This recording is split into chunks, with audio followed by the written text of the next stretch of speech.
Good morning students, शुभोदय। 8th class lesson number 10 जो है अनमोल रत्न, ये कविता पाठ है। इस कविता पाठ में आप लोगों को दो कवियों के द्वारा, दो जो पोएट्स है उनके द्वारा लिखे गए जो दोहे हैं। दोहा यानी क्या है?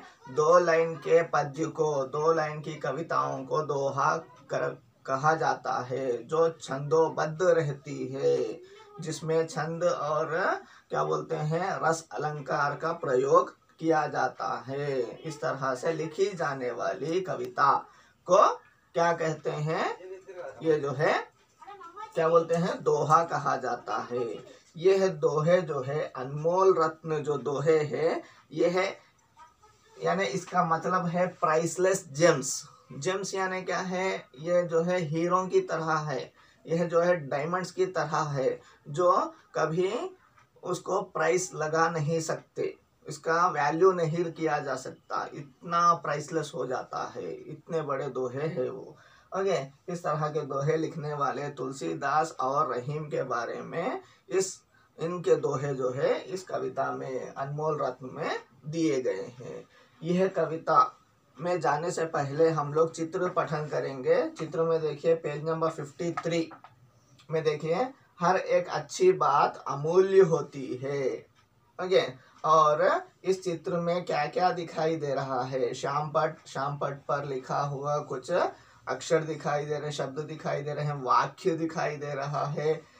एक अध्यापिका पुस्तिका लेकर, हिंदी पुस्तिका लेकर पाठ पढ़ा रही है, और छात्र छात्राएं, ओके, गर्ल स्टूडेंट्स और बॉय स्टूडेंट्स पढ़ रहे हैं। वे क्या कर रहे हैं? पाठ पढ़ा रही है अध्यापिका जी, और वह छात्र जो है पढ़ रहे हैं या कक्षा को सुन रहे हैं। तीसरे प्रश्न में देखिए, श्याम पट पर लिखे सुवचन से तुम क्या समझते हो? श्याम पट पर जो लिखा है उस सुवचन से, अच्छे बातों से, सुवचन, वचन यानी बातें, सुवचन यानी अच्छी बातें। क्या है? हर एक अच्छी बात अमूल्य होती है। जो हम लोग अच्छी बातें करते हैं वो अमूल्य है। अमूल्य यानी प्राइसलेस। ओके, अनमोल, अमूल्य, प्राइसलेस होता है। ओके, इस तरह अमूल्य बातें, अनमोल रत्न क्या क्या है, किसने लिखे हैं, पहले जानेंगे। इस कविता में पहले जो दोहे लिखे गए हैं वो दोहे जो है किसके हैं? कौन सा कवि है उसका? तुलसीदास। तुलसीदास जी जो है ये भक्ति काल के कवि है। किस काल के कवि है? भक्ति काल के कवि है। भक्ति काल में इनका जन्म जो है 1532 में हुआ है। ये आपके टेक्स्ट बुक्स में नहीं है, लेकिन एक्स्ट्रा नॉलेज है, अच्छे से लिख लीजिएगा। कवि पर से लिखने पर ये पूरा काम आएगा नेक्स्ट फ्यूचर में। 1532 में कहाँ पर हुआ? राजापुर गांव में हुआ है। कहाँ पर हुआ है? राजापुर गांव में हुआ है। किसका जन्म? तुलसीदास जी का जन्म। इनके पिता का नाम जो है आत्माराम दुबे। किसका नाम? पिता का नाम। किसके पिता का नाम? तुलसीदास जी के पिता का नाम आत्माराम दुबे। और माता का नाम है हुलसी। माता का नाम क्या है? हुलसी। और इनके गुरु जो है नरहरिदास है। ओके, किसके गुरु? तुलसीदास जी के गुरु नरहरिदास है। और इन्होंने छोटी उम्र में ही, छोटे जब थे तब ही उन्होंने वेदों का और पुराणों का, उपनिषदों का गंभीर अध्ययन किया, यानी डीप स्टडी। गंभीर अध्ययन అంటే डीप स्टडी చేశారు। वेदालु, ऋग्वेद, सामवेद, यजुर्वेद, अथर्वण वेद रहता है ना, उस तरह के वेदास, पुराणास और उपनिषद का जो है बहुत अच्छी तरह से स्टडी किया है। किसने? तुलसीदास ने। और यह इनकी पत्नी, जो पत्नी रत्नावली है, यह बहुत फिरा करते थे, घूमा करते थे, और कोई काम नहीं किया करते थे। जब इनकी शादी हो गई, किसके साथ? रत्नावली के साथ। रत्नावली ने कुछ एडवाइजेस दिए हैं, कुछ अच्छी अच्छी बातें बताई हैं। बताने के बाद जो है वह संतों के साथ रहकर, ओके, और संत बन गए, और जो है क्या हो गए? अच्छी अच्छी कविताएं लिखना तब से स्टार्ट किया, आरंभ किया, और इनका नाम बहुत प्रसिद्ध, फेमस हो गया। ओके, 1 दर्जन काव्य, इस तरह से 1 दर्जन काव्य ग्रंथ लिखे।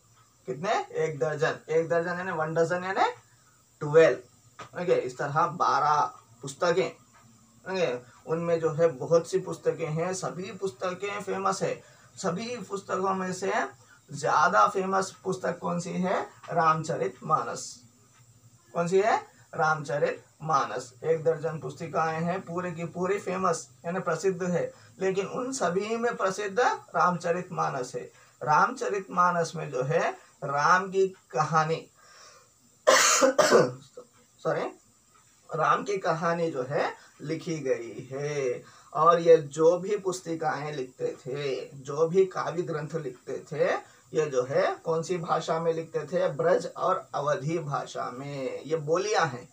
ओके, 17 बोलियां मिलाने से 17 छोटी छोटी गांव की लैंग्वेजेस मिलाने से एक बड़ी लैंग्वेज हिंदी बनती है। उसी तरह से ब्रज, अवधी, मैथिली और इस तरह से राजस्थानी, ये सभी भाषाएं बोलियां मिलने से क्या हो गई? एक हिंदी भाषा बनी। इसी तरह के बोलियों में से ब्रज और अवधी का बोलियों का उपयोग कौन करते थे? तुलसीदास जी करते थे। कौन करते थे? तुलसीदास जी। फिर एक बार देखो, तुलसीदास जी ने लिखा है 2 दोहे जो अभी बताए जाएंगे। 1532 में इनका जन्म राजापुर में हुआ और मृत्यु जो है, मृत्यु यानी डेथ जो है 1623 में काशी में हुई। इनके पिता का नाम आत्माराम दुबे, माता का नाम हुलसी और गुरुजी का नाम नरहरिदास। और जो है इन्होंने छोटी उम्र में ही, उम्र यानी एज में ही, वेद, उपनिषद और जो है पुराना का क्या किया है? गंभीर डीप अध्ययन किया है। और पत्नी रत्नावली के कहने पर संत बने और बहुत सी पुस्तिकाएं लिखी। उसमें से फेमस पुस्तिका, प्रसिद्ध पुस्तिका कौन सी है? रामचरितमानस। और ये जो भी पुस्तिकाएं लिखते थे उसमें जो है ब्रज और अवधी का उपयोग होता था। ये आप लोग कॉपी कीजिए, हम लोग पोयम बोल लेंगे।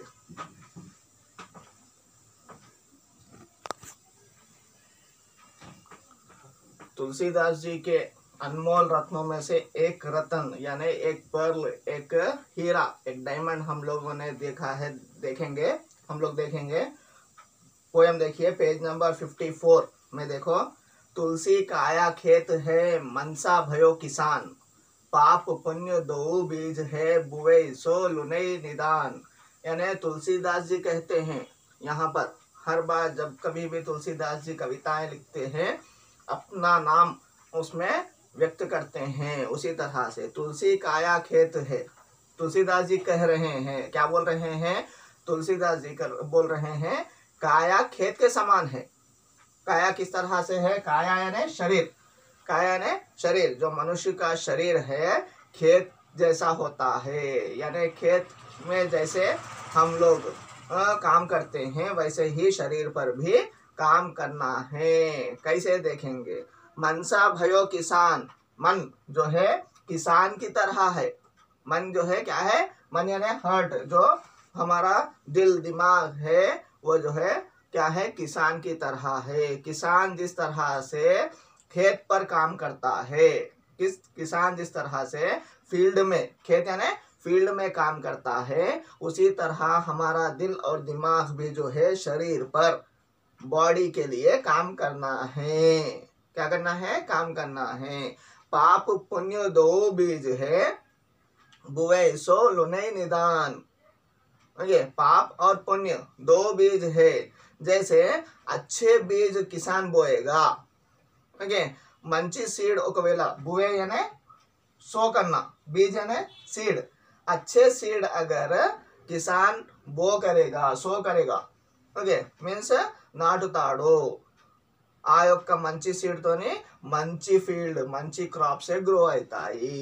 ఒకవేళ చెడ్డ seeds means that is not an good seeds, उस तरह के सीड्स को सो करेगा, मीन्स నాటుతాడు, ఆ యొక్క పంట కూడా చెడిపోయిందే వస్తుంది, वो भी खराब ही निकलेगी. वैसे ही मनुष्य अच्छा सोचेगा, दिल दिमाग से अच्छा सोचेगा तो उसका शरीर भी अच्छे काम करेगा. అతని యొక్క శరీరం కూడా మంచి పనులే చేస్తుంది. कौन बोल रहे हैं? इस तरह का जो क्या बोलते हैं, शरीर और खेत में तुलना, ओके, कंपैरिजन कौन कर रहे हैं? ये जो है तुलसीदास जी कर रहे हैं। शरीर किस प्रकार से होना है? खेत जैसा है। शरीर किस प्रकार का है? खेत जैसा है। मन जो है किसान जैसा है। किसान अगर गलत सीड सो करेगा, ఒకవేళ ఈ యొక్క కిసాన్ ఫార్మర్ ఒకవేళ పంట యొక్క చెడు బీజాలు బోజేస్తే ఏమవుతుంది?